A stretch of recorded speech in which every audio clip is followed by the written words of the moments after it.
ஏ guys, Durandhar first பார்ட்டில் பாகிஸ்தானில் இருக்கிற அந்த பெரிய கேங்ஸ்டர் வேர்ல்டுக்குள்ளே நம்ம ஹம்சா அலி, அதாவது ரன்வீர் சிங் எப்படி உள்ளே நுழைஞ்சு கொஞ்சம் கொஞ்சமாக பெரிய ஆள் ஆகிட்டு அப்புறம் அங்கே ரஹமான் தக்கைத்துன்ற பெரிய கேங்ஸ்டரை எப்படி சாவடிக்கிறாருன்னு சொல்லிட்டு அந்த படத்தை ஃபுல்லாக அப்படியே அவ்வளோ அழகாக காமிச்சிருப்பாங்க. அதுக்கப்புறம் படத்துடைய கிளைமேக்ஸில் வந்து உண்மையான ரன்வீர் சிங் யார், ஜஸ்கிராத் அப்படின்னு சொல்லிட்டு ப்ரீஃபாக இன்ட்ரடியூஸ் பண்ணியிருப்பாங்க.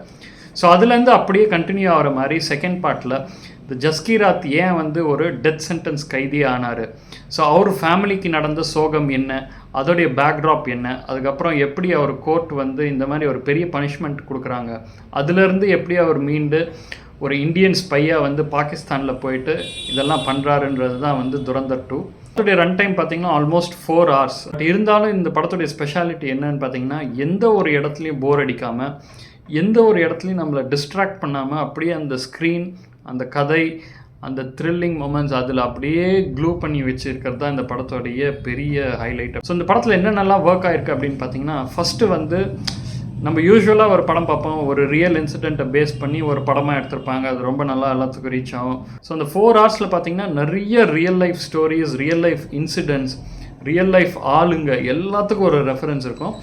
எந்த இடத்துலையும் வந்து ரொம்ப எக்ஸ்ட்ரீமாக போய் அந்த மாதிரி ரொம்ப நம்பகத்தன்மை இல்லாமலாம் இருக்காது. எல்லா இடத்துலையும் அப்படியே பிலீவபிளாக ரொம்ப தத்ரூபமாக அந்த ரியல் லைஃப் இன்சிடென்ட்ஸை ஃபிக்ஷன் ஆக்கி ஒரு படமாக வந்திருக்கிறது வந்து இந்த படத்தோடைய பெரிய பெரிய ப்ளஸ் பாயிண்ட். அதுக்கப்புறம் இந்த மாதிரி ஒரு கதையை வந்து எண்ட் டு எண்ட் எழுதி அதை டைரக்ட் பண்ணி ஸ்க்ரீன் பிளேயில் அவ்வளோ எஃபெக்டிவாக காட்டினது வந்து கண்டிப்பாக நம்ம டைரக்டர் ஆதித்யா தரோடைய ஒரு மிகப்பெரிய அச்சீவ்மெண்ட் அப்படின்னு சொல்லிட்டு சொல்லலாம். அப்புறம் பார்த்திங்கன்னா ரன்வீர் சிங் என்ன ஒரு டெடிக்கேஷன், அதாவது அந்த பாகிஸ்தானில் ஒரு இருக்கும்போது அந்த கேரக்டரை பார்க்கும்போது நம்ம எப்பவும் யூஸ்வலாக எனர்ஜெட்டிக்காக பார்க்குற ரன்வீர் சிங், ஜோக் பண்ணிவிட்டு டான்ஸ் ஆடிட்டு இருக்க ரன்வீர் சிங்கை பார்க்கவே முடியாது.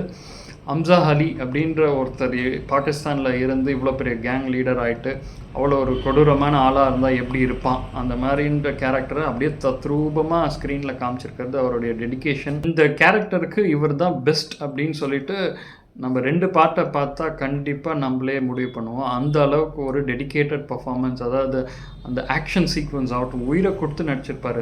பார்ட் 2ல் எஸ்பெஷலி அந்த ஃபர்ஸ்ட் ஒரு 15 minutes வந்து ஜஸ்கிராத் வந்து ஒரு பெரிய ஆக்ஷன் சீன் இருக்கும்.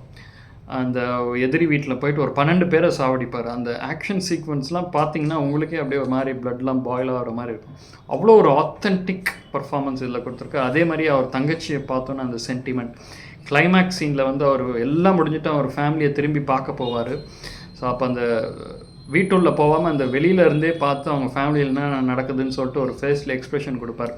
இதெல்லாம் கண்டிப்பாக award winning performance, lifetime performance for Ranveer Singh சொல்லிட்டு கண்டிப்பாக நம்ம சொல்லலாம். அப்புறம் இந்த படத்தில் பெரிய அட்வான்டேஜ் என்னென்னா, நம்ம ஃபஸ்ட் பார்ட்டில் பார்த்த மாதிரியே அந்த லொக்கேஷன்ஸ், அந்த ஷார்ட்ஸு, அந்த பேக்ட்ராப்பு அதெல்லாம் வந்து அவ்வளோ தத்ரூபமாக இருக்கும். எல்லாமே வந்து நம்ம இந்தியாவில் நார்தர்ன் பஞ்சாப் அந்த மாதிரி இடத்துல தான் எடுத்திருக்காங்க. பட் நம்ம பார்க்கும்போது பாகிஸ்தான் தான் அப்படின்ற மாதிரி கன்வின்ஸ் பண்ணுற மாதிரி ஒரு லொக்கேஷன்ஸ், அந்த ஸ்ட்ரீட்ஸு, அங்கே இருக்கிற கடைகள், சின்ன சின்ன டீட்டெயிலாம் பார்த்திங்கன்னா அவ்வளோ தத்ரூபமாக பண்ணியிருக்காரு இந்த படத்தில். ஸோ அதில் எந்த விதத்துலையும் ஒரு காம்ப்ரமைஸையும் நம்ம பார்க்க முடியாது. அதுக்கப்புறம் ட்விஸ்ட் அண்ட் டர்ன்ஸ் வந்து எல்லா ஸ்பை படம் மாதிரி நிறையா இருக்குது. இன்டர்வலுக்கு முன்னாடி ஒரு சின்ன ட்விஸ்ட் இருக்கும். அதுக்கப்புறம் செகண்ட் ஹாஃபில் 2-3 ட்விஸ்ட் வந்து நம்ம எதிர்பார்க்காத மாதிரி இருக்கும். பட் கிளைமேக்ஸில் வர ட்விஸ்ட் வந்து யாருமே எதிர்பார்க்காத ஒரு விஷயத்தை வந்து கிளைமேக்ஸில் காமிச்சிருப்பாங்க. ஸோ அது வந்து கண்டிப்பாக எல்லாருமே தேட்டரில் பார்த்துட்டு இருக்கும்போது ஆடாட்டடா இது நமக்கு தெரியவே இல்லை இப்படியா அப்படின்னு சொல்லிட்டு நம்மளே ஷாக் ஆகிற அளவுக்கு ஒரு சூப்பரான ட்விஸ்ட்டு கொடுத்துருப்பாங்க. சாங்ஸ் பிளேஸ்மெண்ட், பழைய அரபிக் தீதி தீதி அந்த சாங் இருக்கும். அதுக்கப்புறம் ராஸ்புட்டின், போனியமுடைய ராஸ்புட்டின் சாங் ஒரு பர்ஃபெக்டான ஒரு இடத்துல வந்து ப்ளேஸ் பண்ணியிருப்பாங்க.